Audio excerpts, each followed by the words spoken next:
Hey folks, today we're going to talk about how to make Terra Sigillata. It's kind of a hard thing to say. Let's say it all together. Terra Sigillata. We just like to call it Sig. It's much easier. Anyway, it's actually a relatively easy thing to make. What you're going to need to make the Terra Sigillata is a fine particled ball clay. Kentucky ball clay, OM4 ball clay. You can actually deflocculate anything and make Sig out of just about anything. You're also going to need some type of mixing device. If you're making small batches, something like this is good. If you're making large batches, you're going to want to really whip it up with a large mixing device. But I've also had luck in the past just using a big mason jar and vigorously shaking. So that's what you can do if you don't have one of these mixing devices. We're going to be using a powdered ceramic material, so we're also going to need a dust mask. And during this COVID-19 time, we probably all have one of these at home. I've got my materials laid out here. I'm going to try to make it as easy as I can by converting this to cups and volume and things like that. Most of you probably don't have a triple beam balance here.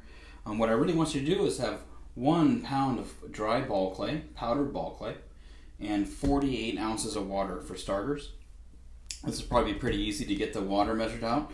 For the pound, I've taken the liberty of measuring 1 cup. And so most of you probably know that a pound is roughly around 454 grams.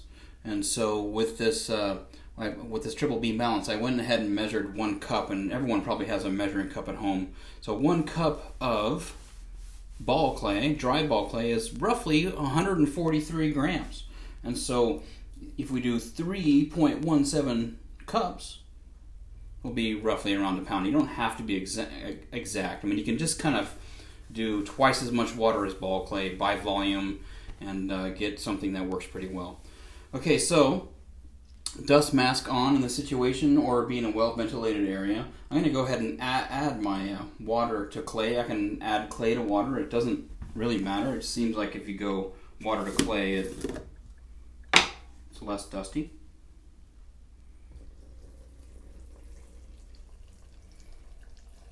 I'm going to let this soak and bubble for a little while. Now we're going to go ahead and get out my little mixer. And this one just has a slow and a fast. I'm just going to go start with a slow and just start mixing it up.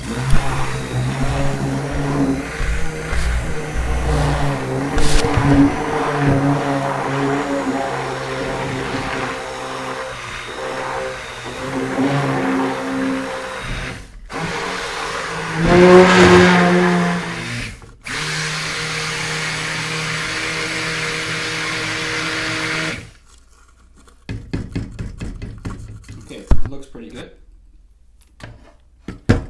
Now if I were to put my finger in here, it's actually relatively thick. You know, it's much thicker than heavy cream or something. It actually starts sticking to my finger, a bit of a layer. Okay, so now we have 1 pound of dry ball clay, 48 ounces of water mixed together, and now we just need a little tiny bit of sodium silicate. Now this is the part that I wish you could see and feel. That was pretty thick before. The sodium silicate essentially kind of takes all the positive charges and turns them negative, and so everything just sort of flows over itself and the heavy particles quickly settle out to the bottom. Essentially we're going to want to use less than a gram of sodium silicate, and that's just equivalent to 5 to 8 drops. And so I'm just going to get a little spoon, and I'm literally just going to go drop by drop. I like to do this while it's mixing.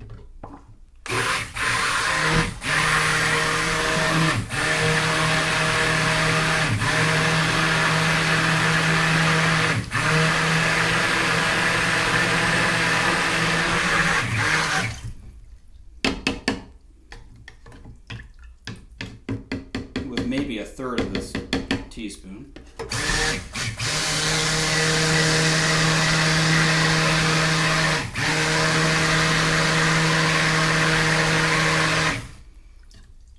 Now you can probably see a difference right away. You can see how now I'm pulling this out.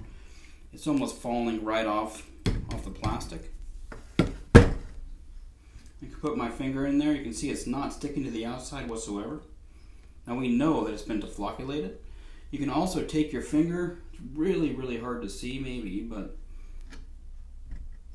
and just run your finger back and forth and there's like an opalescence quality, like the material's flowing around itself. And it's actually really, really beautiful. This is the time where we take our sidge and put it in a very quiet location. We want to have this undisturbed for at least 24 hours. And then we're going to see the heavy particles settle off to the bottom. And we're going to skim off the top middle section. Hey folks, we're back. And my Terra Sigillata has been sitting overnight. It's been probably about 20 hours or so. And I see 3 distinct layers happening here. I see a almost clear layer on top with actually a layer of this sort of darkened impurity level, which is interesting. It must be impurities from the mine that actually float. And then I see a heavy sedimentary layer on the bottom. This is all the sludge that settles out. It's really useless at this point. And from about a ½ inch above that to about a ½ inch to the top, this whole area is good Terra Sigillata. Now I want to either skim off this top water or use a siphon to get this middle section out, and then we'll go ahead and see what our yield is after.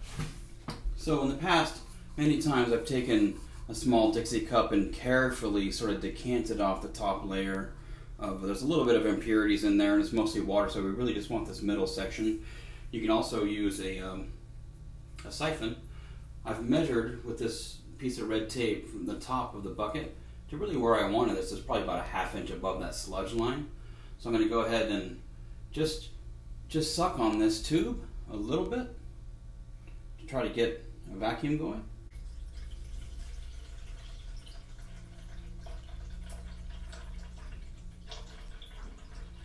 Again, there's nothing really toxic about this, but you don't want to eat or drink it.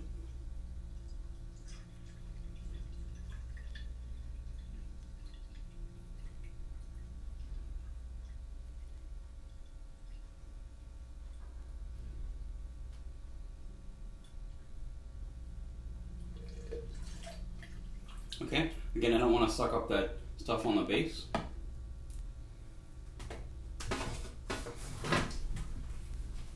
It looks like we got a pretty good yield. We're going to do some application tests later. All the remaining chunks and the sludge on the very bottom, you can actually pick it up. It feels really interesting, but it's not something we want to try to use.